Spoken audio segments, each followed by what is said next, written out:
7절부터 11절 말씀을 제가 한 절 읽고 여러분이 한 절 읽고 교독하겠습니다. 요한일서 4장 7절부터 11절 말씀입니다. 제가 먼저 읽겠습니다. 사랑하는 자들아, 우리가 서로 사랑하자. 사랑은 하나님께 속한 것이니 사랑하는 자마다 하나님으로부터 나서 하나님을 알고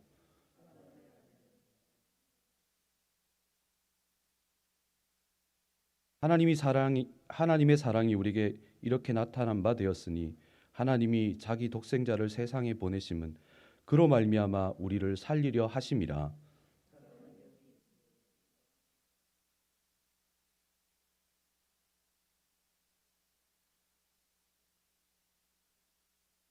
사랑하는 자들아, 하나님이 이같이 우리를 사랑하셨은즉 우리도 서로 사랑하는 것이 마땅하도다. 아멘.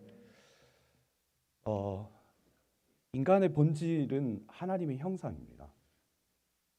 성경은 인간이 하나님의 생기, 즉 살아있는 생명으로 말미암아 인간의 본질을 가졌다라고, 생명이 되었다라고 말합니다. 창세기 2장 7절에 이렇게 돼 있죠. 여호와 하나님이 땅의 흙으로 사람을 지으시고 생기를 그 코에 불어넣으시니 사람이 생명이 된지라 그랬습니다. 여러분, 처음에 인간은 본질적인 생명을 가진 모습으로 존재했습니다. 그런데 인간이 죄악을 지음으로 그 본질을 잃어버리게 되었죠. 인간이 영적으로 죽었지만요, 이렇게 우리 안에 본질적인 생명과 본질적인 존재에 대한 필요는 늘 있어요. 생명은 죽었는데 그 필요는 없어진 게 아닌 겁니다. 그래서 사람은 영혼과 본질을 향한 갈망이 늘 있어요. 그래서 사람은 그 잃어버린 것에 대한 대체제와 방안을 찾아 헤맵니다. 뭘로 그것을 채울 수가 있을까 고민하는 거예요. 그래서 인간이 선택한 게 무엇입니까? 유한한 육체와 불안정한 마음의 결합을 추구하는 거예요. 내 마음의 감정 따라 살라 그런 거예요. 내 마음에 필요한 인정을 따라 살라고 그런 거예요. 내가 누리고 싶은 comfortable, 평안을 향해서 달려가는 겁니다. 그런데 그게 불안정하니까요, 그것에 매일수록 사람은 불안한 거예요. 사람은 허무한 거예요. 그게 됐다 싶으면 무너지는 겁니다. 그 허무한 노력을 향해서 솔로몬이 전도서 1장 2절 3절에 이렇게 얘기합니다. 전도자가 이르되 헛되고 헛되며 헛되니 모든 것이 헛되도다. 해 아래 수고하는 모든 수고가 사람에게 무엇이 유익한가 그랬어요. 여러분, 본질을 잃어버린 인간은 소망 없는 삶입니다. 이렇게 하나님이 잃어버린 이 본질을 향한 갈망이요, 우리 인간 안에 여전히 내재되어 있는 세 가지 증거가 있는데, 첫 번째로는 우리의 삶에서 소속감의 결핍으로 나타나는 거예요. 여러분, 인간은 하나님과 친밀한 교제를 누렸고, 첫 인간인 아담은 돕는 배필의 하와를 통해서 관계의 소속에 안정된 소속감을 누렸어요. 그런데 인간이 그 죄를 지은 이후에는 하나님과 멀어지고 모든 인간관계마다 그 관계마다 틈이 생겨요. 부모 자식 간에, 부부 간에, 인간 사이 간에. 그 틈을 메꾸려고 얼마나 많은 사람들이 노력하는지 몰라요. 노력하면 노력할수록 그 관계에 공허가 생기는 것이 소속감의 결과로 우리의 인생에 나타납니다. 두 번째로는 어떤 걸로 나타납니까? 우리의 감정 속에서 죄책감과 수치가 자리 잡으면서 건강한 자존감을 잃어버려. 내가 누구인가를 잃어버렸다는 얘기예요. 여러분, 모든 심리학의 근본적인 문제가 뭐냐면 인간의 자존감입니다. 여러분, 심리학자들이 말하는 그 마음의 고통의 근본적인 문제는 대부분이 자기 스스로의 자존감의 문제와 연결이 되어 있어요. 그래서 그 자존감의 문제를 해결하기 위해서 그들이 선택한 것은 뭐냐면은 우리 안에 있는 자아를 막 격려한 거예요. 너는 좋은 인간이라고, 너는 착한 인간이라고, 너는 잘하다는 거. 만날 때마다 자꾸 격려해 줍니다. 그리고 하는 일마다 좋았다 그러고, 잘됐다 그러고, 그리고 넌 잘할 거라 그러고, 자꾸 긍정적인 마인드를 가지라 그러고 계속 격려해 줍니다. 그것이 소위 심리학이 말하는 인지치료라는 겁니다. 그런데 이 인지치료는 본질을 잃어버린 건강한 자존감을 회복시키는 것에 한계가 있습니다. 일시적으로 효과가 있겠지만, 잠시 나아지는 것 같지만, 본질을 잃어버린 인간은 여전히 자기의 인식의 한계를 느끼고 그 인식의 그 근거를 자기의 환경과 소유와 자기의 감정에 두게 돼 있어요. 그래서 끊임없이 자존감이 필요하지만 끊임없이 자존감은 그 환경에서 찾을 수밖에 없는. 그래서 그 자존감의 본질적인 회복은 반드시 본질적인 존재와 본질적인 생명으로부터 와야 되는 줄로 믿습니다. 그리고 세 번째가 뭐냐면요. 저도 여기에 해당하는 게 참 많다고 생각하는 사람인데 우리의 의지는요. 태생적으로 권위를 싫어합니다. 그래서 자기가 스스로 왕이 되려고 하고 스스로 주인이 되려고 하고 근데 스스로 자기는 불완전하니까 늘 자신의 선택을 할 수 없는 힘과 자제력을 잃어버린 방황 속에 살아가는 특별히 우리 주위에 보면요. 다른 사람을 다스리기를 좋아하는 사람들이 있습니다. 그리고는 다른 사람 위에서 자기의 힘과 권력을 과시하려고 하는 사람들이 있어요. 이 사람들 특징이 뭐냐면은 계속 잔소리를 해요. 그리고 자꾸 사람을 장악하려고 합니다. 근데 이 사람들은 자꾸 자기가 그게 강하다는 표시라고 생각하는데 실제로 그거는 그 사람은 강한 사람이 아니고 실제로는 굉장히 연약한 사람이에요. 불안한 거예요. 자꾸 사람에게 잔소리를 하는 거예요. 자꾸 이 일을 장악하려고 하는 거예요. 자기가 10명 있으면 그 10명을 장악하려고 그래요. 왜 그래요? 그 사람들을 장악하고 그 환경을 장악해서 자기의 불안을 통제하려고 하는 노력이 그렇게 나타나요. 오히려 약한 사람들이에요. 스스로 인간은 자기의 인생의 주인이 되기를 굉장히 좋아합니다. 그런데 자기는 연약한지를 자기를 알면서 자기가 주인이 되기를 원합니다. 그러니까 자기가 선택하려고 하는 순간에 자기는 완전한 판단이 없거든요. 그러니까 선택할 수 있는 가지수가 너무 많아져요. 그래서 또 불안합니다. 이거를 선택하면 저거를 잃어버릴까 불안합니다. 저거를 선택하면 이거를 잃어버릴까 불안합니다. 인간은 그 허무와 딜레마 속에 빠져나오지를 못해요. 스스로. 하나님 없이 본질적인 생명의 회복 없이는 인간의 노력의 결론은 허무요 사망입니다. 믿으십니까?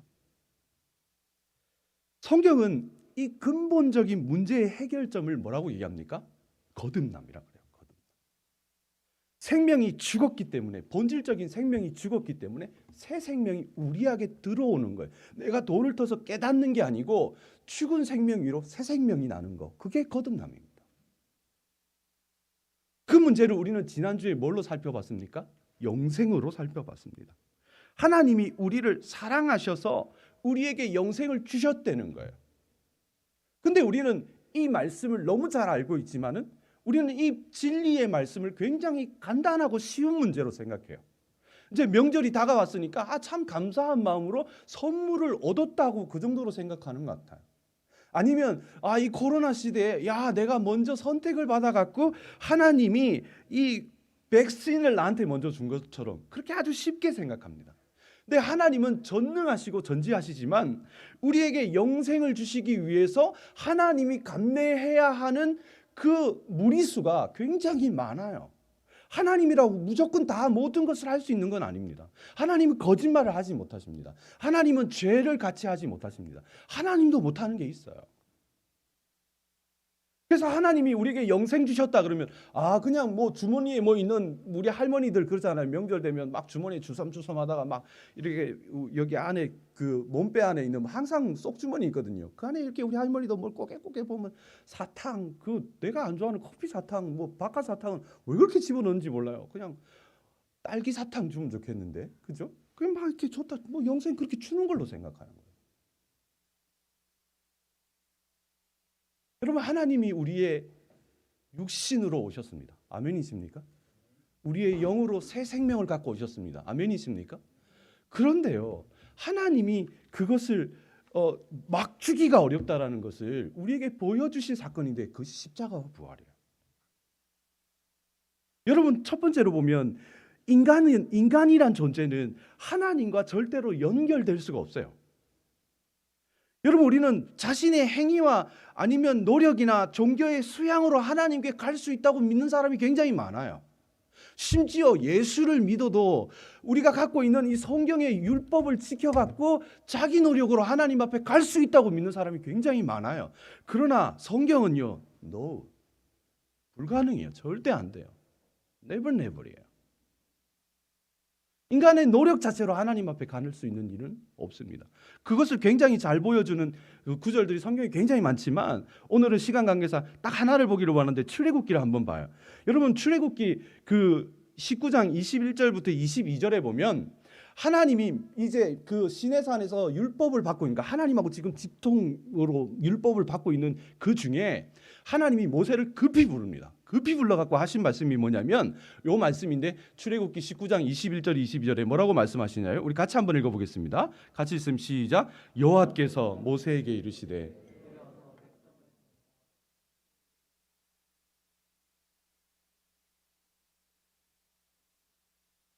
또 여호와께서 가까이 하는 제사장들에게 그 몸을 성결히 하게 하라. 나 여호와가 그들을 칠까 하노라 하노라. 이렇게 말씀하셨어요.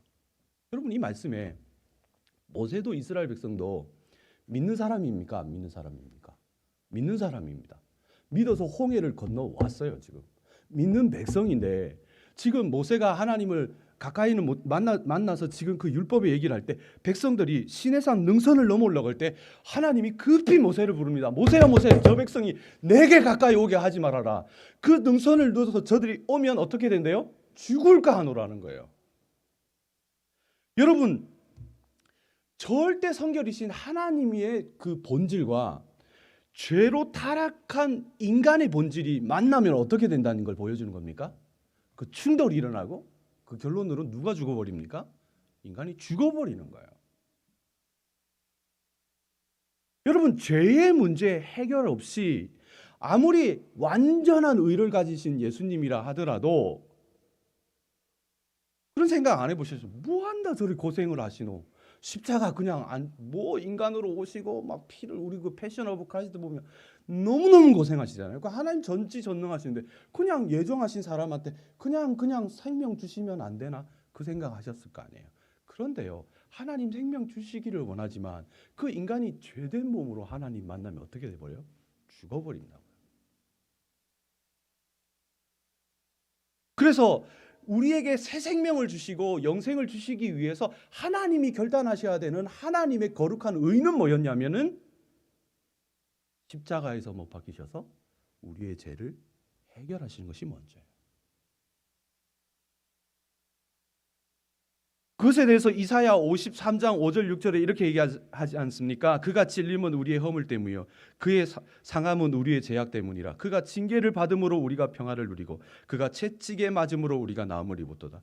우리가 다 양 같아서 그릇 행하여 각기 제 길로 갔거늘 여호와께서 우리 모두의 죄악을 그에게 담당시키셨도다. 여러분 하나님은 우리에게 영생을 주시려고 그 아들을 죽이시기까지 우리를 사랑하셔서 우리의 죄를 해결하시고 우리에게 오신 분인 줄로 믿습니다. 할렐루야. 두 번째로는요. 인간의 죄된 본질은 하나님과 연합될 수가 없어요. 유니언이라 그래요. 이번에 미국 대통령이 와서 계속 반복한 게 뭐였어요? 유니언, 하나됨을 말했어요. 이것은 다른 본질이 그러니까 우리가 서로 사랑하고 하나 되고 이런 느낌이 아니고 성경이 말하는 유니언이라고 하는 것은 본질이 다른 것이 붙어서 하나가 되는 걸 말해요. 새 생명을 가지고 진짜 하나님의 본질로 하나가 되는 걸 말해요. 근데 우리는 인간의 본질상으로는 하나님하고 리니까 다시 연합되는 일이 없습니다. 근데 이 모든 종교가요, 이 거룩한 신적 존재와 인간이 연합되는 방법으로 선택한 게 뭐냐면 공간적인 개념이에요. 특별한 공간을 구분하고 거기에 가면은 신적 존재와 자기가 연합되어지고 만나고 하나 된다고 생각하는 거예요. 그 가장 큰 구실이 신전이에요. 그래서 유대교도 그런 개념이 동일한 개념이 있어갖고 처음에는 하나님이 성막을 주셨고 그 다음에는 성전을 주셨어요. 그들의 신앙의 중심은 성막이었고 성전이었어요. 그래서 그것을 지키는데 목숨을 걸어요. 그것을 지키는데 온 구군을 걸어요. 왜? 하나님과 만나는 곳이니까. 근데 신약에서 예수님이 오셔서 그 성전을 허물라고 말씀하시면서 그 성전은 온전한 연합의 그림자일 뿐이라고 말씀하세요. 하나님은 우리에게 오셔서 그 성전의 완성, 하나님과 우리의 하나됨의 완성을 어디로 선택하셨냐면 우리의 마음으로 선택하셨어요. 할렐루야. 그래서 고린도전서 3장 16절 17절에 뭐라고 얘기합니까? 너희는 너희가 하나님의 성전인 것과 하나님의 성령이 너희 안에 계시는지를 알지 못하느냐. 누구든지 하나님의 성전을 더럽히면 하나님이 그 사람을 멸시하지 아니하리라. 하나님의 성전은 거룩하니 너희도 그러하니라 그랬어요. 여러분, 우리 안에 오신 그분이 오시기 위해서 십자가로 우리의 죄를 맑게 하셨지만은 하나님의 존재성 자체하고 인간의 존재성이 겹칠 수 있는 방법이 없어요. 우린 유한하니까. 영혼은 죽어버렸으니까. 우리가 육체로 죽어버리면 혼도 소멸이 돼요. 진짜 영으로 와야 되는데, 그리고 예수님이 우리에게 오시기 위해서 하나님이 준비하신 것이 부활이에요. 우리가 다시 태어나서 우리도 영원히 가질 그 부활의 채를 보여주시는 첫 열매로서의 예수 그리스도도 계시지만, 하나님이 실제로 우리 안에 오셔서 우리에게 사시려고 죽으시고 부활하셨다 이 말이에요. 할렐루야. 근데 인간이 그것을 대체하시고 그 피조물의 영역으로 들어온다고 하는 것은 본질적으로 하나님의 생명의 그 본질의 그것을 인간으로, 신학적으로 이걸 하강이라 그래요. 낮춰야 돼요. 요즘에 왜 사람들이 지금 부동산에 목을 맵니까? 신분 안 낮추려고 그런 거예요. 어떻게든지 강남으로 몰려가는 거예요. 좋은 아파트로 몰려가는 거예요. 왜요? 그 공간과 거주 자체가 자신의 신분 자아상을 나타낸다고 생각하는 거예요. 근데 예수 그리스도께서 십자가에서 우리의 죄를 사하시고 그 부활을 통해서 우리에게 오셔서 우리 안에 거하신 사건, 그것이 영생으로 우리에게 오신 예수님의 사건인 줄로 믿습니다. 근데 그거를 하나님은요, 우리에게 오셔서 그 영생을 주시기 위해서 이처럼 엄청난 대가를 치르신 거예요. 우리가 이 십자가와 부활은 고난주간에 다시 한번 깊이 생각해 보기로 하고, 이게 조금 간단하게 넘어가면, 하나님, 그러면 이제 마지막 질문이 남았어요. 이거 하나만 하면 마치면 돼요. 하나님이 이 엄청난 대가를 치르시고 우리에게 오셔서 궁극적으로 주기로 원하신 게 뭡니까? 나 십자가 쓰니까 너도 고생해봐. 십자가. 예요? 내 너 사니까 나만 봐. 나만 바라봐. 그거예요? 아니거든요. 지난주에 우리가 말씀을 묵상했지만 바로 영생이에요. 영생. 생명을 잃어버린 인간 속으로 하나님의 아들이신 예수님이 오셨습니다. 이해되셨죠? 근데 그 예수님 안에 본질적인 생명 뭐가 있었어요? 영생이 있었습니다. 그리고 우리가 예수님을 믿어서 예수님이 우리 마음에 오실 때 우리는 뭘 소유하게 돼요? 영생을 소유하게 된 줄로 믿습니다. 아멘. 내가 잘 믿어서 영생이 있어요? 내가 열심히 기도해서 영생이 있어요? 내가 헌금 많이 해서 영생이 있어요? 아니요. 우리 안에 예수님이 오셨고 그 예수님 안에 영생이 있을 때 이미 우리는 생명을 얻은 줄로 믿습니다. 할렐루야. 그런데 그 영생의 소유와 목적에 대해서 요한복음 3장 16절에 이렇게 얘기하지 않습니까? 하나님이 세상을 이처럼 사랑하사 독생자를 주셨으니 이는 그를 믿는 자마다 멸망치 않고 뭐 하려고요? 영생을 주셨다. 영생. 사랑하셔서 영생 주셨다. 이것만 기억하세요. 뭐라고요? 다시 한번, 사랑하셔서 영생 주셨어요. 할렐루야. 그러면 우리가 질문해요. 영생이 뭐냐? 영생. 그럼 영생이 뭡니까? 나 영생합니다. 영원히 사는 거. 틀린 말은 아닙니다. 왜냐하면 하나님의 본질적인 생명 안에는 영원성이라는 것이 내재되어 있기 때문에 영원히 사는 건 맞습니다. 근데 우리는 이 영생이라고 하는 말을 딱 생각할 때 한자에 맥혀 있어요. 한자에 묶여 있어요. 근데 예수님이 말한 영생은 그 영원히 사는 것보다 더 폭넓은 얘기를 합니다. 그걸 뭐라고 얘기하십니까? 요한복음 17장 3절 말씀, 우리 같이 한 목소리로, 여러분 이거 묵상하는 마음으로 같이 한번 읽어보겠습니다. 요한복음 17장 3절 말씀입니다. 같이 있으면 시작. 영생은 곧 유일하신 참 하나님과 그 보내신 자 예수 그리스도를. 우리 여기 질문해야 돼요. 우리가 영원히 사는 거하고 하나님을 아는 거가 왜 같은 거냐는 거예요. 영원히 사는 영원히 살지. 하나님 아는 건 또 뭐냐는 거예요. 예수님 분명히 뭐라고 얘기했냐면 영생은 나랑 영원히 사는 거야. 그럼 이거 굉장히 쉬워요. 근데 예수님이 십자가에서 못 박히기 전에 이 제자들을 향해서 발을 씻기시고 마지막 기도하는 그 순간에 그 제자들을 위한 기도문 중에 뭐가 들어가냐면 아버지 나를 영화로울 시간이 됐으니 나를 영화롭게 하소서. 그 십자가예요. 그러면서 내가 그 영화로움을 받으려고 하는 목적이 뭐냐면은 영생인데 영생은 유일하신 하나님과 그 보내신 자 예수 그리스도를 아는 거라 그랬어요. 그 영생하고 아는 게 무슨 차이가 있냐는 거예요. 뭐가 연결이 되냐는 거예요. 여러분 우리가 하나님의 형상을 가졌다고 하는 것은 두 가지의 의미가 있는 건데 첫 번째로는 인간이 육체뿐만 아니라 이성과 정서와 의지와 양심을 가졌다, 도덕성을 가졌다는 거예요. 이거는 구조적인 그 하나님의 형상인데 죄를 범해도 본질적으로 사람이 남아 있습니다. 도덕적인 인간이 얼마든지 있어요. 예수 안 믿어도 우리보다 착한 사람 참 많아요. 사실은. 그런데 두 번째로 말하는 그 하나님의 형상이라고 하는 것은 관계적인 측면을 말해요. 본질적인 하나님과 인간이 연합되어져 있었는데 하나님도 인간을 알고 인간이 하나님을 아는 그 하나의 유니언 속에 있었는데 인간이 죄를 지으면서 그 관계가 깨져버린 거예요. 단절되어 버렸다는 거예요. 그것이 영적 죽음이에요. 그래서 여기서 예수님이 안다 그런 거는 뭐냐면 당연히 그냥 우리가 지식적인 난리지 그 이론을 말하는 게 아니고 나 신학을 알아, 나 칼빈주의를 알고, 나 아르미니안주의를 알고, 뭐 펠라기우스주의를 알고, 뭐를 알고 그런 것들이 아니고 오히려 말하는 이 진리를 알고 하나님을 안다고 하는 것은 관계적인 체험을 말해요. 우리가 지난주에 창세기 4장 1절에 아담과 하와가 동침함에 그게 뭐라 그랬습니까? 안다는 거예요. 관계를 경험적으로 체험적으로 안다는 거예요.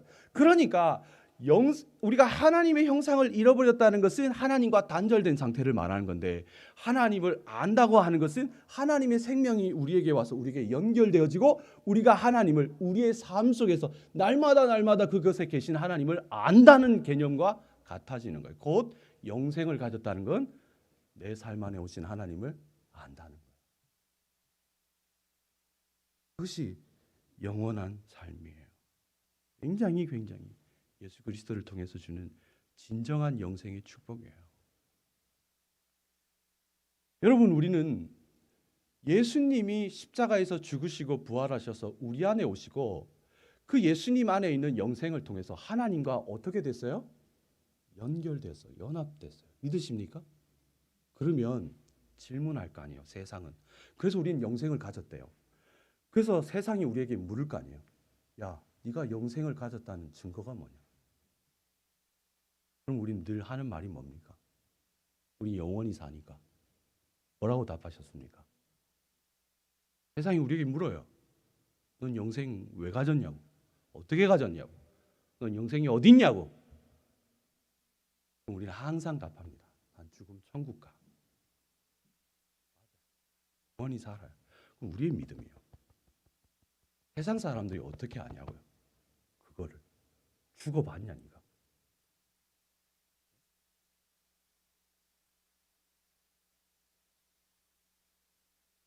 영락공원 가봐요. 찬송가 부르고 들어오는 사람이나 불경 외치고 들어오는 사람이나 다 천국 간대요.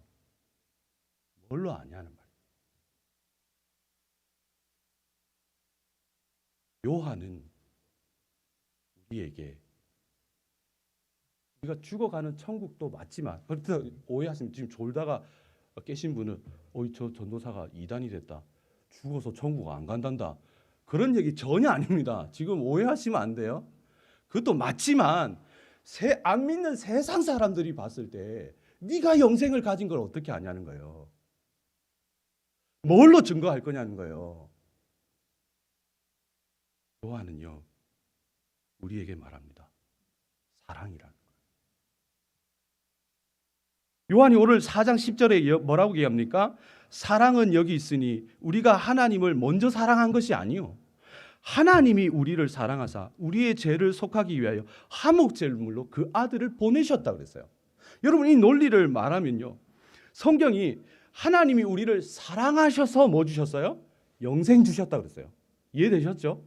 근데 그 영생의 내용이 뭐예요? 하나님 사랑이에요. 사랑, 영생, 영생, 사랑. 이 뭐라 그럴까요? 이 필요 충분 조건의 논리가 회복되는 거예요. 그러면 하나님의 영생을 가진 사람은 그 안에 뭐를 확정짓는 겁니까? 하나님의 뭐가 있어요? 뭐가 있어요? 하나님의 사랑이 내 안에 있어요. 할렐루야. 그러면 우리는 세상을 향해서 내가 영생 가졌음을 뭘로 나타낼 수 있어요? 기적? 병고침? 그런 건 다른 종교에도 있어요. 그런데 요한은 우리에게 뭐를 얘기합니까? 사랑은 여기 있으니.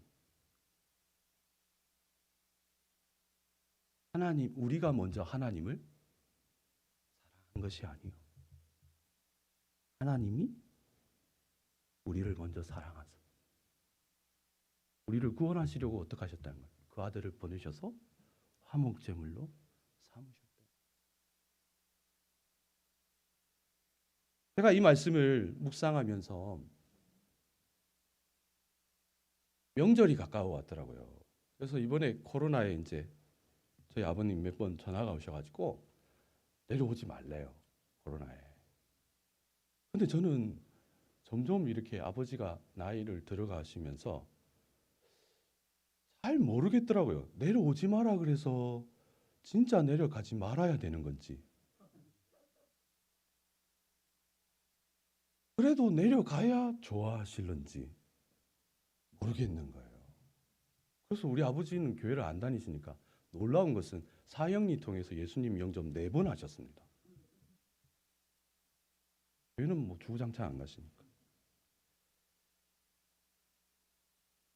어떻게 해야 될지 모르겠더라고요. 그래서 아버지한테 아버지 이걸 좀 기도합시다 이럴 수도 없고 참 애매해요. 그래서 아버지 조금 시간이 조금 있으니까 조금 생각해 보시죠. 조금 며칠 후에 다시 전화하겠습니다. 그랬더니 전화를 했어요. 진짜 안 내려가도 되냐고, 진짜 안 내려가도 되냐고 몇 번을 얘기하니까 그럼 내려오든지 그렇게 얘기를 하셔요. 아이고 환장을 놓으시네. 내려가기로 했는데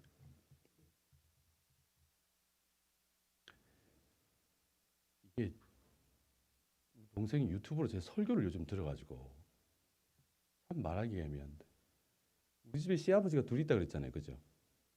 근데 한 분이 되게 몸이 안 좋아서 이게 막 까칠하게 끝이 없어요. 그러면 우리 집에 까칠한 인간이 둘이 있거든요. 그분과, 아무 대답을 안 하시죠? 눈빛으로 다 응답하신 내가 있는 거지. 자꾸 뭐 하겠어요? 원래 같은 것끼리 싸워요. 저 얘기하는 거니까 것이라고 해도 되겠죠, 그죠? 같은 종류의 사람과 같은 종류의 사람이 만나면 싸웁니다.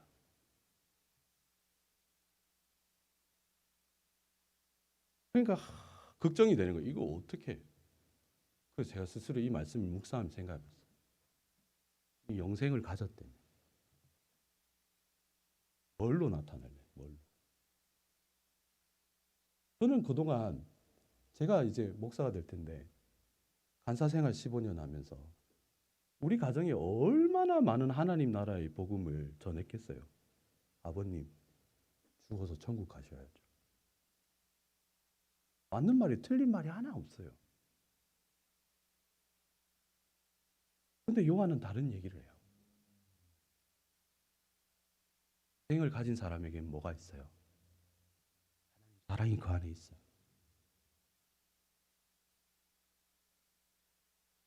그 사랑으로 뭘 나타낼 수 있어요? 하나님의 영생을 나타낼 수 있어요. 여러분, 명절뿐만 아니라 이 세상이 우리에게 물어요. 너희가 영생을 가진 자들이냐? 그러면 천국 간다, 천국 간다. 그게 아니라 사랑은 여기 있으니 이게 필요해요. 여러분 진짜 영생을 소유하는 여러분 되기를 간절히 축복합니다. 아니요, 이미 여러분은 영생을 가지셨습니다. 그 영생 안에는 뭐가 있습니까? 내가 영생을 가진 거 어떻게 알지? 하나님 사랑이 느껴져요. 내 삶에. 막 집이 잘 되고 막 돈 벌고 이런 거는 그거 말고. 요즘에 장사집을 가니까 제가 깜짝 놀란 게 있는데, 저도 장사집 아들이니까 옛날에는요, 복을 받으려고 그러면 부적을 붙여도 이렇게 옆에다가 이렇게 몰래 붙였어요. 부적을 좀 문지방에 조금 줘요. 근데 제가 요즘 가게 가면서 한 번씩 보고 놀랄 때가 있는데, 요즘은요 부적을 액자에 걸어요.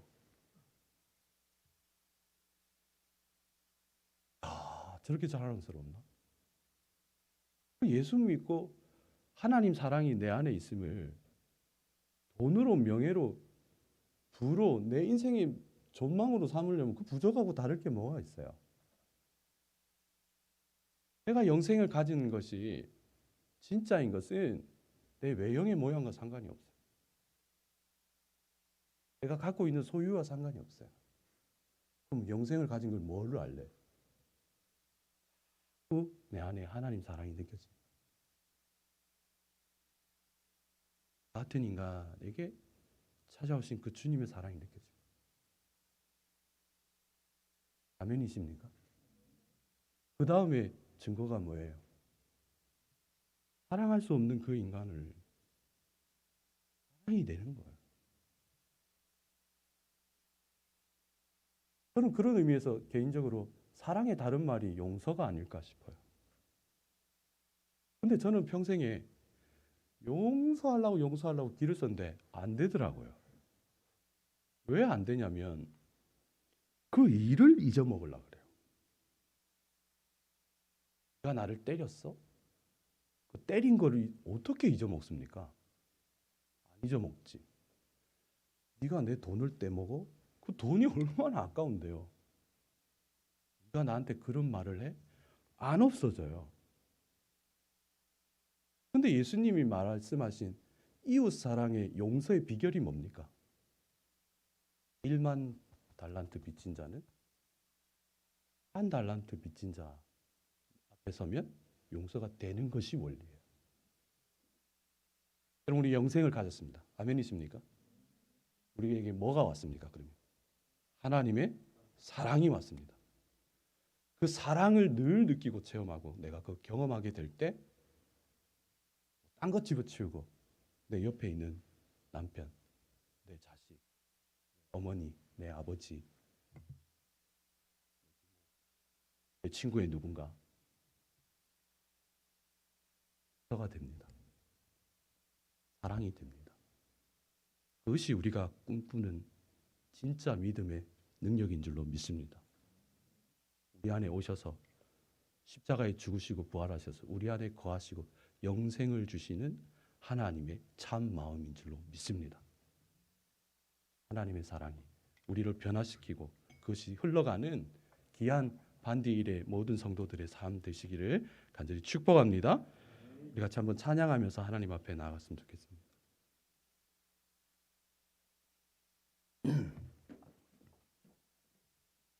그 가사가요. 어떤 찬양 그냥 음만 막 좋을 때가 있지만 어떤 찬양은 그 가사를 참 깊이 묵상하며 은혜될 때가 있어요. 주님은 신실하고, 이 말은 어려워요. 그 좀 이렇게 우리에게 와닿기가 어려워요. 하나님 우리에게 영생 주셨잖아요. 아멘이십니까? 근데 여기서 신실하는 건 절대로 변하지 않는다는 뜻이에요. 요즘 젊은 애들이 부르는 그 레위 지파의 노래 보면 다윗의 장막 맞죠? 요걸 다르게 얘기하면 그 가사에 이런 말이 있어요. 난 영원히 용납됐네. 아멘이십니까? 주님은 신실하고 항상 거기에 계시고 그 내 인생에 나 같은 인생에 오실까 싶은데 거기 계신 거예요. 내가 뭐라고? 라고 생각하는데 영원히 용납하시고 변함이 없으신 거예요. 신실하시다 변함 없으신 거예요. 그러니까 깨닫게 되는 거예요. 주 사랑을 뭐라고 그래야 될까? 사랑은 여기 있으니 하나님 사랑을 내가 뭐라 그래야 되냐? 그러니까 이 찬송시를 지은 사람이 이렇게 얘기해요. 주 사랑이 내 생명보다 강하고 주 사랑이 파도보다 강하고 세월이 가고 꽃은 시들어도 주님의 사랑은 영원합니다. 주님의 사랑은 영원히 변함이 없습니다. 이 진실한 고백이 기도가 되고 찬양이 되고 예배가 되기를 간절히 축복합니다. 그 마음으로 하나님 앞에 찬양하며 나아가겠습니다.